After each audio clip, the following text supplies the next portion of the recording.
తెలంగాణ వ్యాప్తంగా రంజాన్ పండుగ వేడుకలు ఘనంగా జరుగుతున్నాయి. రంజాన్ పురస్కరించుకొని హైదరాబాద్ నగర వ్యాప్తంగా ఉన్న మసీదులో ముస్లిం సోదరులు ప్రార్థనలు పాల్గొన్నారు. పండుగ నేపథ్యంలో ఎటువంటి అవాంఛనీయ సంఘటనలు జరగకుండా పోలీసులు పటిష్ట భద్రత చర్యలు ఏర్పాటు చేశారు. ముఖ్యమైన ప్రాంతాల్లో ప్రత్యేక పార్కింగ్ స్థలాలు ఏర్పాటు చేశారు.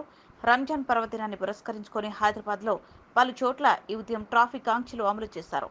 మరోవైపు రంజాన్ సందర్భంగా రాష్ట్రంలోని ముస్లింలందరికీ గవర్నర్ సిపి రాధాకృష్ణన్ ఈద్ ఉల్ ఫితర్ శుభాకాంక్షలు తెలిపారు. పవిత్ర ఖురాన్ బోధనలు సమాజంపై వాటి ప్రభావం పట్ల తనకు అమిత గౌరవం ఉందని ఆయన పేర్కొన్నారు. మానవ సేవ అత్యున్నతమైనదని చాటి చెప్పే రంజాన్ పండుగ లౌకికవాదానికి, మత సామరస్యానికి ప్రతీకగా నిలుస్తుందని సీఎం రేవంత్ రెడ్డి అన్నారు. ముస్లిం సోదరులకు ఆయన రంజాన్ శుభాకాంక్షలు తెలిపారు.